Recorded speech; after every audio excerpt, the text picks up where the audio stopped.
BRS అభ్యర్థిగా మాగంటి సునీతని ప్రకటించారు. సునీత పేరును ప్రకటించిన పార్టీ అధినేత కేసీఆర్ ప్రజల కోరిక మేరకే మాగంటి కుటుంబానికే ఆ టికెట్ని కేటాయించామని చెప్పుకొచ్చారు. మొత్తానికైతే అవకాశం ఇవ్వాలని కేసీఆర్ నిర్ణయం తీసుకున్నారు. ఇప్పటికే గ్రౌండ్ వర్క్ మొదలుపెట్టింది మాగంటి సునీత. జూబ్లీహిల్స్ ఉప ఎన్నికపై కేటీఆర్ అలాగే హరీష్ వీళ్ళందరితోని కేసీఆర్ సమీక్ష భేటీలో పాల్గొన్న తర్వాత జూబ్లీహిల్స్లో మనమే గెలుస్తున్నామని చెప్పేసి మొత్తానికైతే కేసీఆర్ చెప్పుకొచ్చినట్టు తెలుస్తుంది. సో మనం చూస్తే 2023లో జూబ్లీహిల్స్ కాన్స్టిట్యున్సీకి సంబంధించి 16,337 ఓట్లతోని మొత్తానికి 80,000 ఓట్లు 80,549 ఓట్లతో మాగంటి గోపీనాథ్ 2023కి సంబంధించిన ఎలక్షన్స్లో ఆయన గెలిచారు. మరి ఈసారి ఎన్నికల్లో ఎన్ని ఓట్లతో గెలవబోతున్నారు? ఈ నిర్ణయం అంటే ఒక పక్కన కేసీఆర్ అలాగే హరీష్ వీళ్ళిద్దరితోని కేటీఆర్ అలాగే హరీష్తోని కేసీఆర్ సమీక్ష భేటీలో పాల్గొని జూబ్లీహిల్స్లో మనమే గెలుస్తున్నామని చెప్పేసి ఎందుకు అంత ధీమాతో ఉన్నారనేది మరిన్ని వివరాలు మా ప్రతినిధి మధు ఉన్నారు. మధుతో మాట్లాడి తెలుసుకునే ప్రయత్నం చేద్దాం. మధు, చెప్పండి, లాస్ట్ టైం 16,000 వ్యత్యాసంతో గెలిచారు. మరి ఈసారి ఎంఐఎం కూడా కలిసి వస్తే కనుక ఏంటి పరిస్థితి? అండ్ సీటు ఇచ్చి ఖచ్చితంగా గెలుస్తామని చెప్పి ఎలా చెప్తున్నారు? మాగంటి కుటుంబానికి అనేటువంటిది ఈరోజు అఫీషియల్గా పార్టీ ప్రెసిడెంట్ కేసీఆర్ అనౌన్స్మెంట్ చేశారు. ఎర్రవల్లి ఫామ్ హౌస్లో ఆయన కొద్దిమంది నాయకులతో కేటీఆర్ వర్కింగ్ ప్రెసిడెంట్ పద్మారావు గౌడ్, హరీష్ రావు, తర్వాత సబితా ఇంద్రారెడ్డి ఇలా కొద్దిమంది నాయకులతో భేటీ అయ్యారు. భేటీ అయి సుదీర్ఘంగా చర్చించిన తర్వాత గతంలో పార్టీ తీసుకున్నటువంటి నిర్ణయాలకు అనుగుణంగానే ఆయన అకాల మరణం చెందారు కాబట్టి దుబ్బాక విషయంలో కానీ తర్వాత కంటోన్మెంట్ విషయంలో కానీ పార్టీ ఎట్లయితే నిర్ణయం తీసుకుందో అదేవిధంగా ఇక్కడ ఆ కుటుంబానికి టికెట్ కేటాయించాలి ఉప ఎన్నికలు అనేటువంటి డిసైడ్ చేసుకున్నారు. సునీత పేరు ఖరారు చేశారు. సో ఇప్పటికే ప్రచారంలో బీఆర్ఎస్ క్షేత్రస్థాయిలో పెద్ద ఎత్తున దృష్టి పెట్టింది. దానికి సంబంధించి సమాయత్తం అవుతా ఉంది. సమావేశాలు పెద్ద ఎత్తున నిర్వహిస్తూ ఉంది. కార్యకర్తలను సమాయత్తం చేసే పనిలో భాగంగా దానిపైన దృష్టి పెట్టారు. సో మొత్తానికి ఈరోజు అన్ని పార్టీల కంటే ముందుగానే బీఆర్ఎస్ ఉప ఎన్నికకు సంబంధించి అభ్యర్థి పేరు కేసీఆర్ అనౌన్స్మెంట్ చేశారు.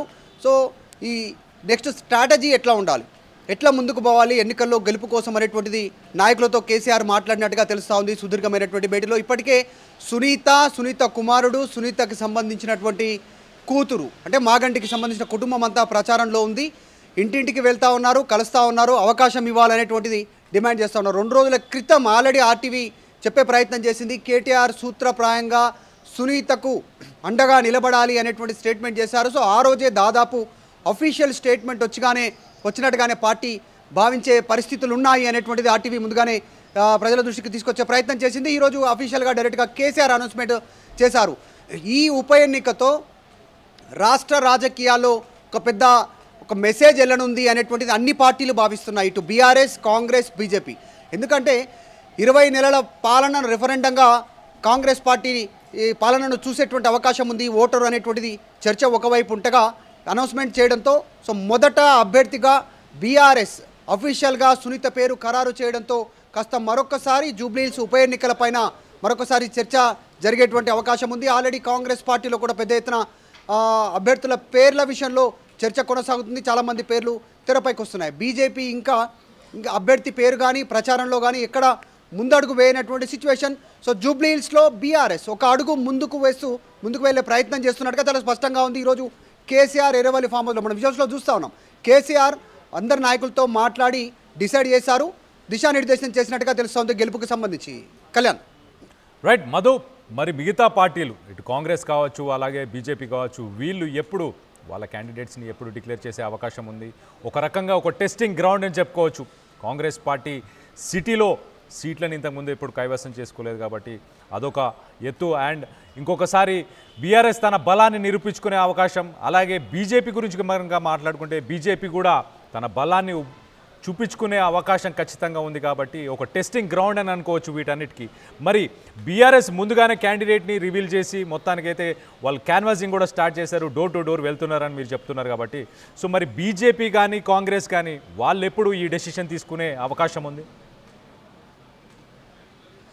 ఎగ్జాక్ట్లీ ఆల్రెడీ కంటోన్మెంట్ ఉప ఎన్నికలాగానే ఈ ఫలితాలు కూడా అధికార పార్టీకి లాభం చేకూరుస్తాయి, అదే రిజల్ట్ రిఫ్లెక్ట్ అవుతుంది అనేటువంటిది అధికార పార్టీ భావిస్తూ ఉంది. కానీ డిఫరెన్సియేషన్ ఏంటంటే అప్పుడు సార్వత్రిక ఎన్నికలు జరిగిన తర్వాత ఇమీడియట్గా వచ్చినటువంటి ఉప ఎన్నిక, అది కూడా అనివార్య కారణాలతో ఆమె మరణంతో వచ్చింది కాబట్టి అక్కడ ప్రభుత్వ పనితీరు ఆలోచన చేయకుండా అదే ఫార్మేట్లో కాంగ్రెస్ అభ్యర్థి గెలిచారు శ్రీ గణేష్ కంటోన్మెంట్లో. కానీ ఇక్కడ డిఫరెన్స్ ఉంది, 20 నెలలు దాటింది కాంగ్రెస్ అధికారంలోకి వచ్చిన తర్వాత. సో ప్రభుత్వం పైన ప్రజల అభిప్రాయం ఎలా ఉంది, అది రిఫ్లెక్ట్ అయ్యే అవకాశం ఉందనే చర్చ సాగుతుంది. ఇక కాంగ్రెస్ పార్టీ అభ్యర్థుల విషయానికి వస్తే చాలామంది, దాదాపు 10 నుంచి 15 మంది పోటీ పడ్డారు, కొంతమంది డ్రాప్ అయ్యారు, ఇంకా కొంతమంది సీరియస్ కంటెంటెస్ట్గా నాకే టికెట్ వస్తుందనేటువంటి విధంగా పోటీ పడతా ఉన్నారు. నవీన్ యాదవ్, బొంతు రామ్మోహన్, సిఎన్ రెడ్డి, ఇలా చాలామంది పోటీ పడతా ఉన్నటువంటి సిచ్యువేషన్. అంజన్ కుమార్ యాదవ్ మాకే టికెట్ వస్తుందనేటువంటి ధీమా వ్యక్తం చేస్తూ ఉన్నారు. వాళ్ళు అదృష్టం పరీక్షించుకొని ఉన్నారు అధిష్టానం ముందు. అధిష్టానం ఎవరు పేరు ఖరారు చేస్తుందో అటు పక్కన పెడితే, ఇంకా డిఫరెంట్ ఏంటంటే బీజేపీకి సంబంధించినటువంటి అభ్యర్థి ఖరారు కాకపోవడం, కనీసం చర్చ చేయకపోవడం, జూబ్లీహిల్స్లో ఎట్లా ముందుకు పోదామనేటువంటి ఆలోచన చేయకపోవడం పైన కాస్త పొలిటికల్ సర్కిల్లో చర్చ కొనసాగుతూ ఉంది. కానీ అందరికంటే ముందుగా మాగంటి గోపీనాథ్ సతీమణి సునీత పేరుని బీఆర్ఎస్ అనౌన్స్మెంట్ చేసి, సో ఉప ఎన్నికలో కాస్త ముందు వరుసలో మేము ఉన్నాము అనేటువంటి చెప్పుకునే ప్రయత్నం చేస్తున్నట్టుగా తెలుస్తూ ఉంది. బీహార్తో పాటు జరిగేటువంటి ఎన్నికలతో సందర్భంగా ఈ ఉప ఎన్నిక జరిగేటువంటి అవకాశం ఉంది. అక్టోబర్ 1st వీక్లో ఎన్నికల నోటిఫికేషన్ రానుంది. ఎన్నికల నోటిఫికేషన్ రాగానే మరింత ఉధృతంగా పార్టీలు ఎన్నికల ప్రచారంలో దృష్టి పెట్టే అవకాశం ఉంది. సో దీనిపైనే చర్చ జరుగుతోంది. జూబ్లీహిల్స్ ఉప ఎన్నికలో గెలిస్తే కాంగ్రెస్ పార్టీ నుంచి ఎవరు గెలుస్తారో వారు మినిస్ట్రీ అనేటువంటి ఒక ప్రచారం కావడంతో అక్కడ పోటీ ఎక్కువగా ఉంది. ఇక బీజేపీ వ్యూహాత్మకంగా నిర్ణయం తీసుకుంటుంది ఎవరి పేరు అనౌన్స్మెంట్ అయిన తర్వాత. ఎగ్జాంపుల్, కాంగ్రెస్ పార్టీ అభ్యర్థి పేరు అనౌన్స్మెంట్ అయిన తర్వాతనే బీజేపీ అభ్యర్థి తెరపైకి వచ్చేటువంటి అవకాశం కనిపిస్తుంది. ఇటు మహిళా పోటీలో ఉన్నారు, బీఆర్ఎస్ నుంచి అనౌన్స్మెంట్ చేశారు కాబట్టి మరి కాంగ్రెస్ పార్టీ నుంచి ఎవరు పోటీలో ఉంటారు, మహిళలు కూడా అక్కడ పోటీ పడుతూ ఉన్నారు. అక్కడ అవన్నీ కాకుండా గెలుపు లక్ష్యంగా నిర్ణయం తీసుకుంటామని పీసీసీ చెప్పారు. మరి బీజేపీ మహిళను పోటీలో పెట్టనుందా, లేదంటే ఏ రకంగా నిర్ణయం తీసుకోనుంది అనేటువంటి చర్చ అయితే ఒకవైపు కొనసాగుతుంది. సో మొత్తానికి బీఆర్ఎస్ కాస్త అడుగు ముందుకు వేసి అభ్యర్థి పేరు అనౌన్స్మెంట్ చేయడం పైన కాస్త వీడింది. ఎందుకంటే గతంలో విష్ణువర్ధన్ రెడ్డి పీజీఆర్ కొడుకు టికెట్ ఆశించారు, తర్వాత రావుల శ్రీధర్ రెడ్డి ఆయన టికెట్ ఆశించారు. కానీ పార్టీ అధిష్టానం క్లియర్గా కేసీఆర్ ఆదేశాల ప్రకారం ఆమెకే అవకాశాలు ఎక్కువ ఉంటాయని చెప్పడంతో మిగతా వాళ్ళంతా సైలెంట్ అయిపోయారు. సో కాబట్టి ఆమె పేరు ఈరోజు అనౌన్స్మెంట్ అయింది కాబట్టి దానిపైన ప్రచారం పైన దృష్టి పెట్టే అవకాశం ఉంది బీఆర్ఎస్ ఇంకా పెద్ద ఎత్తున. Right Madhu, thanks for the update. మొత్తానికైతే జూబ్లీహిల్స్ కాన్స్టిట్యున్సీ ఎన్నికలు ఇక్కడ రాష్ట్రంలో అయితే ఒక టెస్టింగ్ గ్రౌండ్, అలాగే బీహార్కి సంబంధించిన ఎన్నికలు దేశంలో ఒక టెస్టింగ్ గ్రౌండ్ అని చెప్పుకోవచ్చు. ఇప్పుడు పాలన జరిగిన తర్వాత అక్కడ బీజేపీ పైన బీహార్ ఎన్నికలు రిఫ్లెక్ట్ అయ్యే అవకాశం ఉంది. అలాగే కాంగ్రెస్కి సంబంధించి ఇక్కడ జూబ్లీహిల్స్ కాన్స్టిట్యున్సీకి సంబంధించిన ఎన్నికలు కూడా రిఫ్లెక్ట్ అయ్యే అవకాశం ఉంది ఖచ్చితంగా. సో ప్రజలు ఏమనుకుంటున్నారు, ఈ 20 నెలల పాలనపై వాళ్ళ అభిప్రాయాలను కూడా వ్యక్తం చేసే అవకాశం ఖచ్చితంగా ఉంది. దీనిపై మీరేమనుకుంటున్నారు? జూబ్లీహిల్స్కి సంబంధించిన ఎన్నికల్లో ఎవరు గెలిస్తే బాగుంటుంది, ఎవరికి పార్టీ టికెట్ ఇస్తే బాగుంటుంది అనేది మీరు కింద కామెంట్ రూపంలో తెలియపరచండి. మొత్తం మీద అయితే జూబ్లీహిల్స్ మనమే గెలుస్తున్నామని చెప్పేసి కేసీఆర్ చెప్పుకొచ్చారు.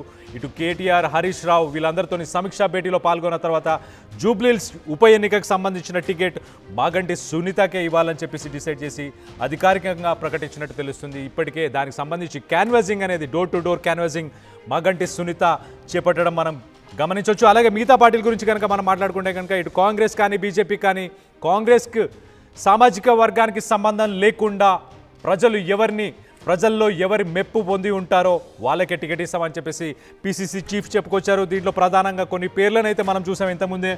ఇటు నవీన్ యాదవ్, అలాగే కంజర్ల విజయలక్ష్మి, అలాగే దాంతోపాటు ఇటు మిగతా పార్టీస్ నుంచి కూడా పొటెన్షియల్ క్యాండిడేట్స్ని కూడా మనం చూసాం. సో మొత్తం మీద అయితే జూబ్లీహిల్స్ కాన్స్టిట్యున్సీకి సంబంధించి ఆ సీటు ఏదైతే ఉందో ఆ సీటు చాలా ఇంపార్టెంట్ అయింది. ఒక రకంగా టెస్టింగ్ గ్రౌండ్స్ అని చెప్పొచ్చు. ఈ కంచు కోటని బద్దలు కొట్టే ప్రయత్నం కాంగ్రెస్ చేస్తుంది, అలాగే మిగతా పార్టీలు కూడా ఏం చేస్తాయనేది కూడా ఒకసారి వేచి చూడాలి. సో మీరు ఏమనుకుంటున్నారు అనేది కింద కామెంట్ రూపంలో తెలియపరచండి. అసలైన తొలి వెలుగు. ఫాలో వాట్సాప్ @తొలి వెలుగు official.